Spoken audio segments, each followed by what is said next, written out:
rencana-Mu dalam kehidupan kami itu sempurna Tuhan. Kami tidak mampu berjalan sendiri tanpa Engkau. Kami membutuhkan Engkau setiap detik, setiap menit, setiap jam Tuhan. Dan kami bersyukur Engkau Tuhan yang setia dalam hidup kami. Sama-sama kita naikkan. Ya Tuhan, tiap jam ku memerlukan-Mu. Engkaulah yang memberi sejahtera penuh setiap jam ya Tuhan. Dikau ku perlukan, ku datang juru selamat, anugerahilah.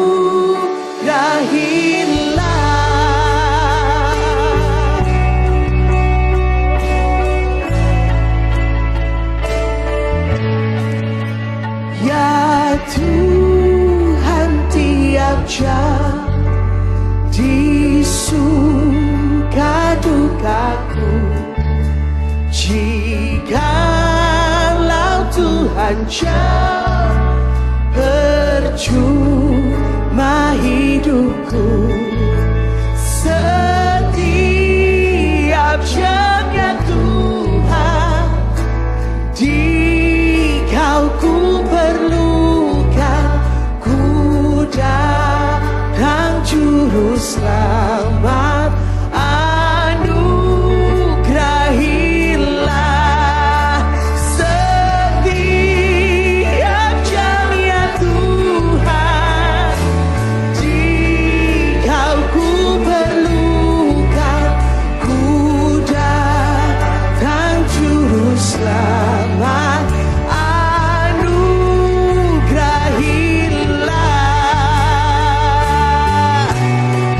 Anugerah-Mu menopang kami. Engkau baik Tuhan.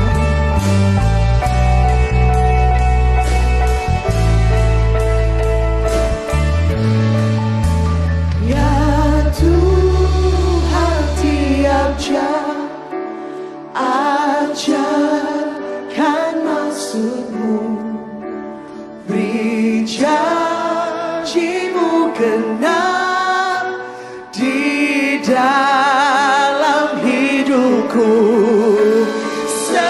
Setiap jam ya Tuhan, Dikau ku perlukan, ku datang juru selamat, anugerahilah. Setiap jam ya Tuhan, Dikau ku perlukan, ku datang juru selamat, anugerahilah. Ku datang juru selamat, anugerahilah.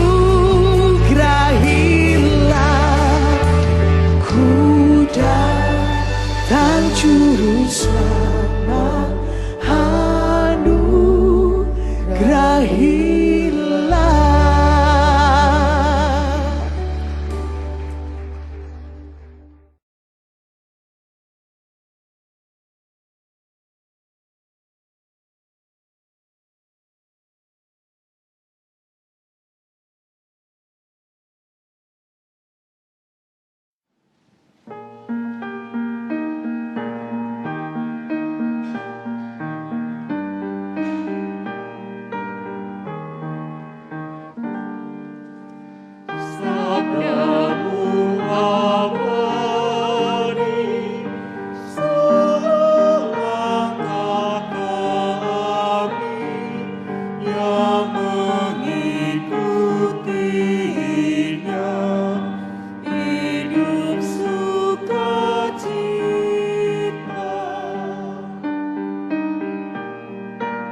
Shalom Aleichem, jemaat yang terkasih dalam nama Tuhan, pada saat ini kita akan mendengarkan sabda Tuhan, dan sebelumnya mari kita berdoa.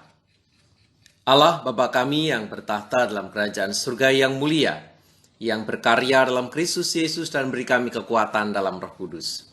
Pada saat ini Tuhan, kami akan mendengarkan sabda-Mu, berfirman-Lah, dan kami yakin percaya Roh Kudus-Mu memampukan kami untuk mendengar dan mewartakan setiap sabda-Mu. Haleluya. Amin. Sabda Tuhan yang kita terima pada saat ini, saya ambil dari kitab Kejadian pasal 22 ayat 11 dan 12. Saya baca dalam terjemahan Indonesia yang demikian. Tetapi berserulah malaikat Tuhan dari langit kepadanya. Abraham, Abraham, sautnya. Ya Tuhan, lalu ia berfirman, jangan bunuh anak itu dan jangan kau apa-apakan dia, sebab telah ku ketahui sekarang bahwa engkau takut akan Allah dan engkau tidak segan-segan untuk menyerahkan anakmu yang tunggal kepadaku. Demikian sabda Tuhan yang berbahagia mereka yang mendengar, merenungkan, melakukan hari lepas hari. Amin. Saudara-saudara, pada saat ini di lingkungan saudara kita, tetangga kita, hari Rabu dan Kamis sedang mengadakan Idul Adha, ya, menyembelih hewan kurban. Walaupun mereka tentu punya alasan tersendiri, tetapi kalau kita sejajarkan dengan ajaran kekristenan atau dalam Alkitab, sebenarnya di dalam kekristenan juga kita kenal, terutama dalam Alkitab kita kenal pada saat ini tentang persembahan, tentang korban kepada Tuhan. Karena dalam kekristenan persembahan itu adalah bagian dari korban juga yang diberikan kepada Tuhan melalui gereja kita. Tetapi kalau kita merenungkan sebenarnya asal muasalnya itu dari mana? Sehingga kita, kekristenan memiliki dan melanjutkan tradisi memberikan persembahan itu. Tradisi memberikan persembahan itu sebenarnya berawal dari Alkitab sendiri. Pada mulanya ketika Kain dan Habil memberikan persembahan untuk Tuhan. Itu adalah persembahan yang paling awal, paling primitif di dalam kisah-kisah Alkitab.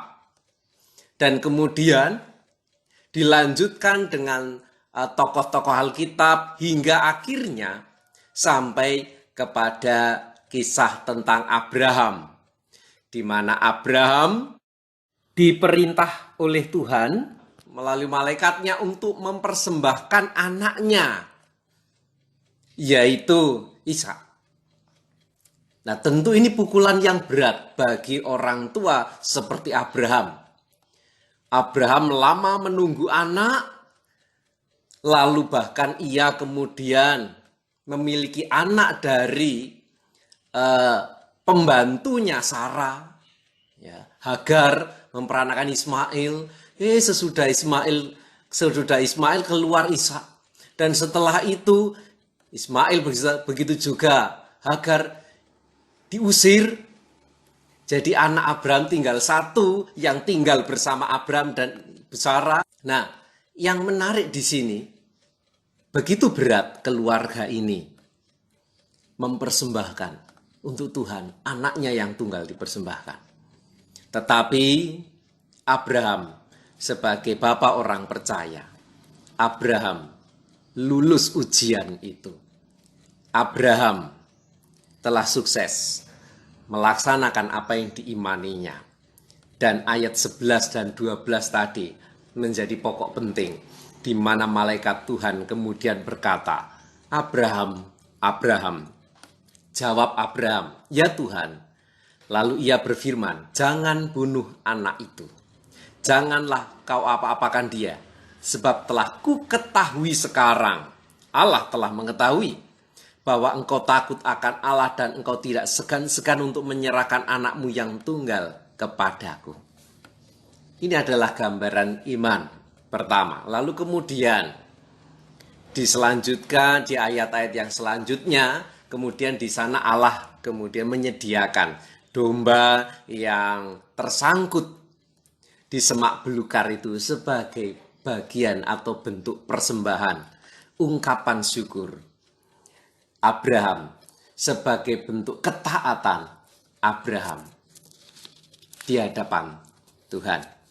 Nah, ini yang kemudian menjadi akar di dalam ayat-ayat yang selanjutnya. Kita juga melihat tentang korban dan persembahan.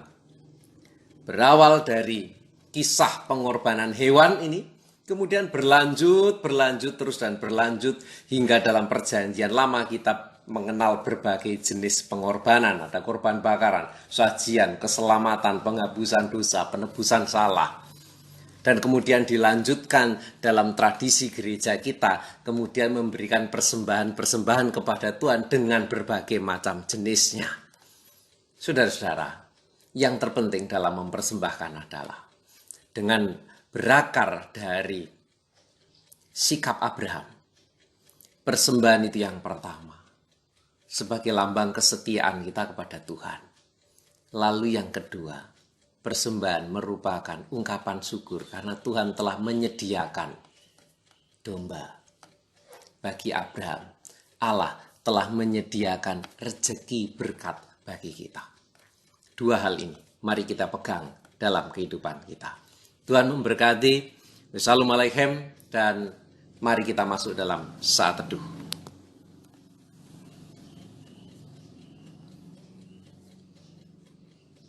Terima kasih Tuhan atas setiap sabdamu. Kami yakin dan percaya Engkau memberkati kehidupan kami. Mampukan kami Tuhan untuk mempersembahkan yang terbaik di hadapan-Mu, sebagai bentuk kesetiaan kami dan sebagai bentuk ungkapan syukur kami. Haleluya. Amin. Wassalamualaikum.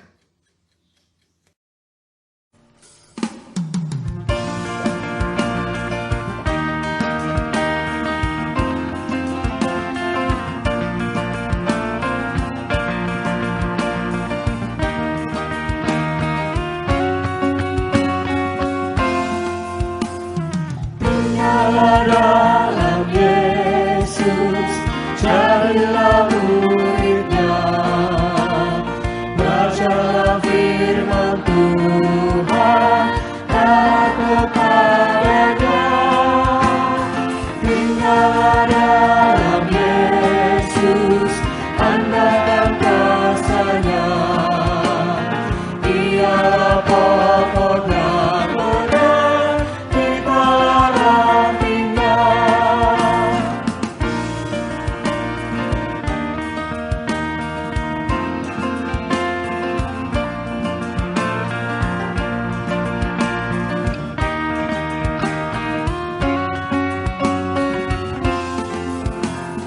Kita sebagai ranting pasti berbuah,